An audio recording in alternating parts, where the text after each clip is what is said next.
façade. Est-ce que ça fait partie du Oui. zéro phyto? Bah oui, parce que en fait, l'idée pour entretenir plus facilement le bord des trottoirs, c'est de mettre en place et puis de valider la convention que nous a proposée la CAPM pour donc faciliter l'entretien. Donc c'est un service qui est rendu par la CAPM aux communes de l'agglomération et donc c'est un service gratuit. Voilà.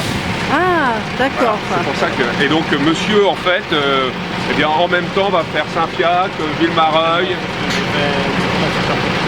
Voilà. Pour la première fois, je parle de commune de Vous êtes Philippe? Oui.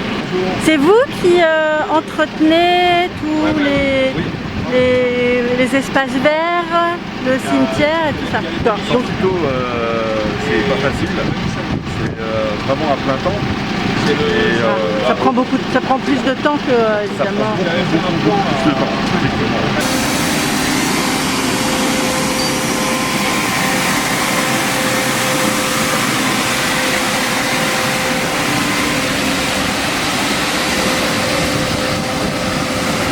C'est un diplôme qui a été en fait remis à la commune le 30 septembre. D'accord. Dans quel cadre?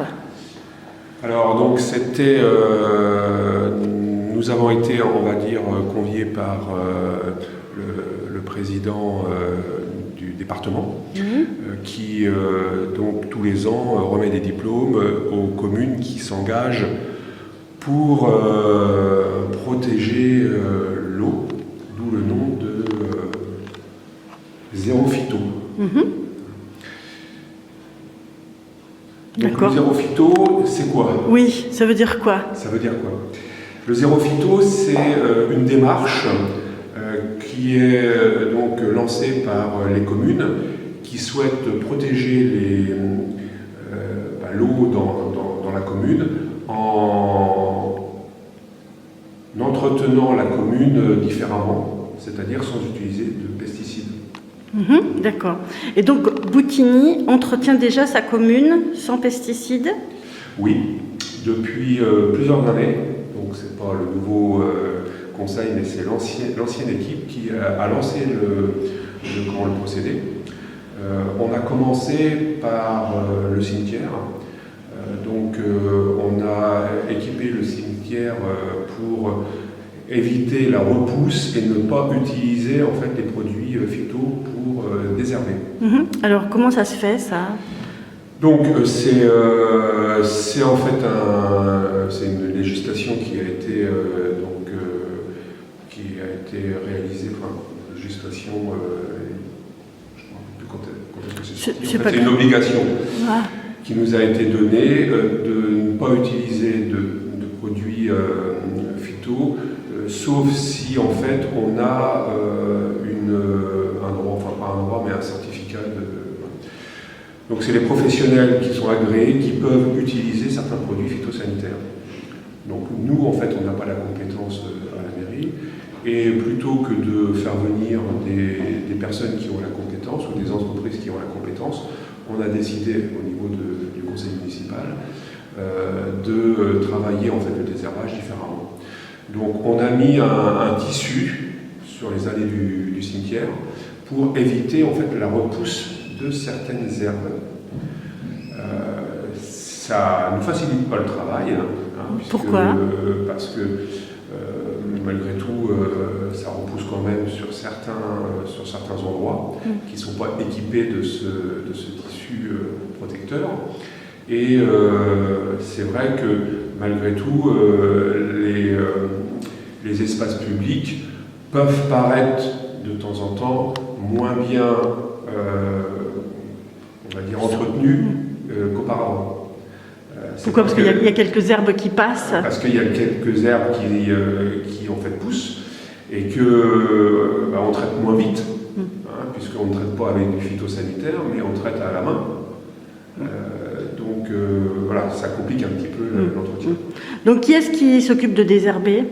Donc c'est notre employé technique qui s'occupe de désherber, Philippe Malardier, qui intervient sur la commune et qui entretient en fait la commune et les différents, on va dire, espaces où il y a de la végétation. Donc effectivement, le cimetière, on en a parlé, est un espace, mais il y a d'autres espaces qui sont aussi dans la commune traités sans produits phytosanitaires. Comme quoi, par exemple, quels espaces? Tous les hameaux, toutes les bordures de route,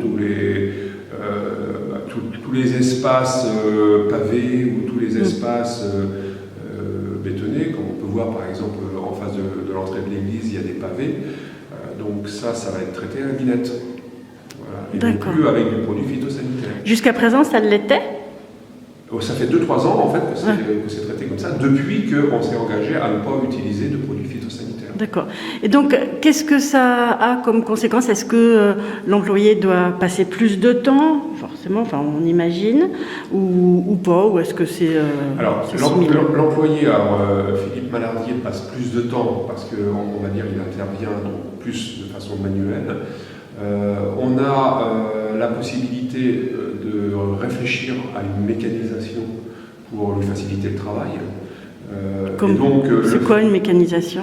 C'est des outils qui sont adaptés à l'entretien manuel des espaces verts. Alors, des binettes automatiques? Voilà, on pourrait dire des binettes automatiques. Et il y a des outils qui permettent de pouvoir arracher l'herbe entre les pavés.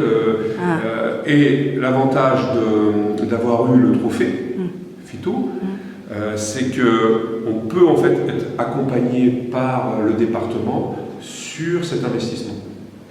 Ah, d'accord. Donc il y a une subvention du département? Alors, c'est une subvention, une aide financière du département.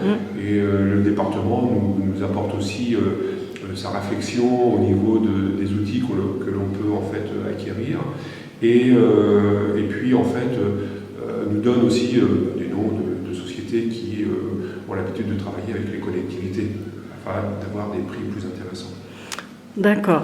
Et l'aide du département à ce niveau en fait va un peu plus loin que uniquement l'entretien entre guillemets, je vais dire basique des espaces verts, parce que c'est aussi une aide pour mieux entretenir les chemins, pour pouvoir faciliter ou rendre plus agréable les promenades. Donc on a, là, depuis le début du mandat, on a entamé une démarche pour justement valoriser nos espaces verts et nos chemins pour pouvoir mieux s'y promener et apprécier en fait tout ce qui est joli dans la commune. D'accord. Donc alors, dans le cimetière, vous mettez un tissu dans les allées pour que ça ne repousse pas, mais ailleurs dans la commune, le long des trottoirs ou les bordures de route, on ne peut pas mettre de tissu. Donc Philippe passe tout à la main Alors, soit en fait il utilise des outils mécanisés, c'est-à-dire qu'il a du rotofil, etc. Bon, le problème, c'est qu'on ne peut pas utiliser des outils mécanisés partout parce qu'il peut y avoir des projections de gravier, donc c'est pas toujours très simple. Donc il faut qu'il fasse attention à la pratique pour qu'il ne blesse pas ou qu'il ne détériore pas certaines choses. Donc il y a des endroits où on ne peut pas intervenir de façon mécanique.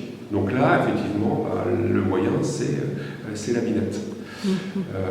Par contre, si on veut demain, on va dire, comme on pense le faire, avoir une réflexion sur certains espaces verts, comment en fait fleurir un petit peu la commune, eh bien on essaiera de trouver des solutions pour éviter la pousse d'herbe, en protégeant, en mettant, on va dire, des déchets de verre broyés, en mettant des copeaux, donc pour éviter la pousse et donc ne pas utiliser de phyto, mais aussi pour économiser l'eau. Parce que, on va dire, l'approche, c'est de ne pas polluer l'eau, mais c'est aussi de faire attention à économiser l'eau, hein, puisqu'on l'a vu encore cet été, on a des périodes qui sont très sèches, et ça peut aussi poser problème. Donc ça veut dire quoi? Ça veut dire pailler, si on peut pailler, ça veut dire biner, si on peut biner, hein, parce qu'en agriculture on dit 2 binages valent mieux qu'un arrosage. Donc il y a des méthodes, on va dire, qui sont mécaniques, qui ne sont pas simples à exercer, mais qui peuvent avoir des atouts pour la protection en fait, de l'environnement. Et donc c'est Boutigny et c'est hameaux, bien sûr. Bien sûr, c'est sur Boutigny, c'est sur les hameaux de Boutigny.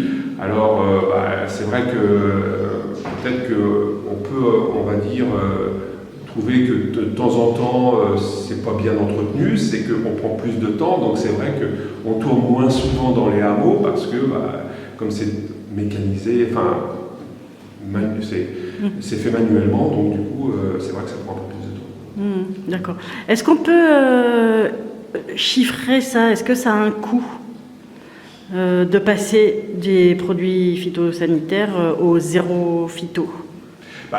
C'est un coût, alors je n'ai pas chiffré le coût, parce qu'effectivement on va dire qu'on économise l'achat de produits phyto qui sont des produits relativement chers. Après, il y a du temps à passer, donc est-ce que le coût moindre pour les produits phytosanitaires est amorti avec je pense que on dépense moins en phytosanitaire et on passe plus de temps. Donc ça s'équilibre. Ça doit s'équilibrer, je pense, mais bon, je n'ai pas fait d'études. Et là, c'est vrai qu'on a tous en fait quelque chose à faire pour justement aider la commune.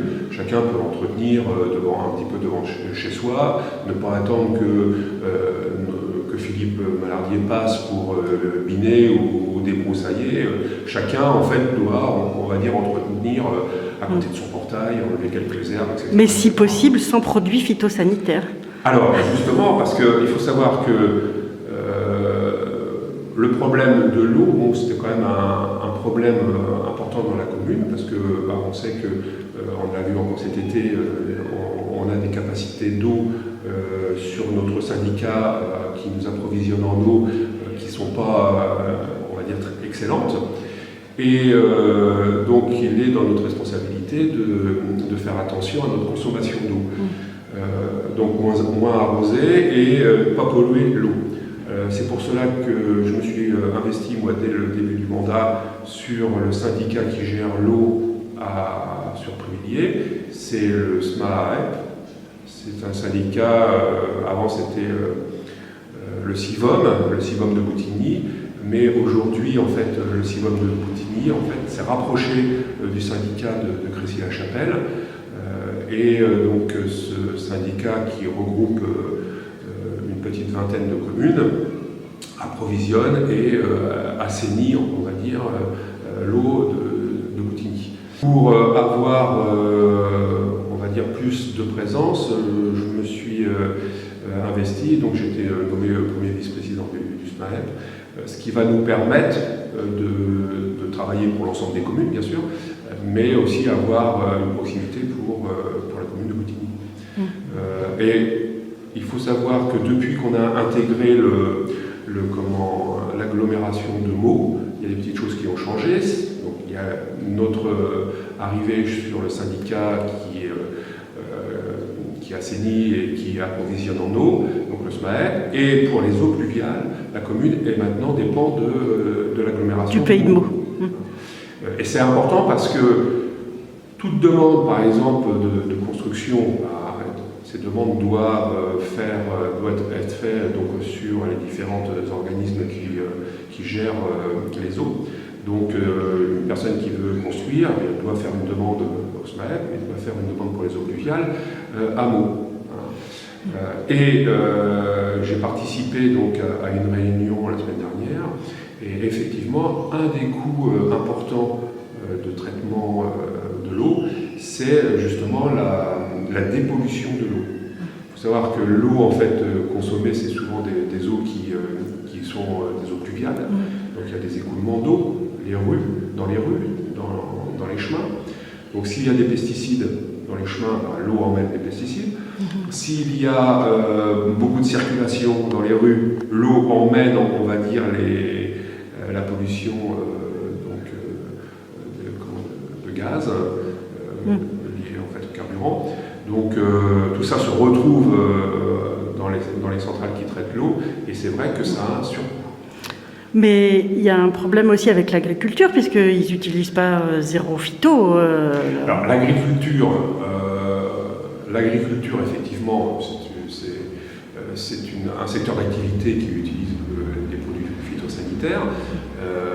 Il faut savoir qu'il y a eu une grosse évolution au niveau agricole, puisque en fait, les produits utilisés aujourd'hui ne sont pas du tout ceux qui ont été utilisés il y a quelques années.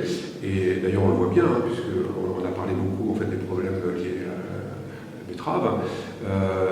Ces problèmes sont liés justement à l'arrêt de certains produits phytosanitaires, et ça n'a pas été sans poser problème sur la culture de la betterave. Je pense que les agriculteurs aussi sont mobilisés pour éviter en fait, d'utiliser beaucoup de pesticides. Malgré tout, ils sont obligés quand même d'en utiliser un minimum. Mais il faut savoir que 30% de la pollution de l'eau est provoquée par d'autres secteurs que l'agriculture. Et chacun chez soi peut polluer l'eau par les entretiens ménagers qu'un ménage peut faire. Donc tout le monde doit être responsabilisé sur la protection en fait, de l'eau. Et 30%, ça veut dire que le reste est provoqué par l'agriculture? Alors, le reste est provoqué par d'autres secteurs de l'industrie, d'activité. Il y a l'agriculture, mais il y a tout ce qui est, on va dire, l'administration, l'entretien des routes, les autres aussi secteurs d'activité, les secteurs industriels. Donc, c'est pas uniquement, en fait, ce n'est pas uniquement le monde agricole qui pollue l'eau.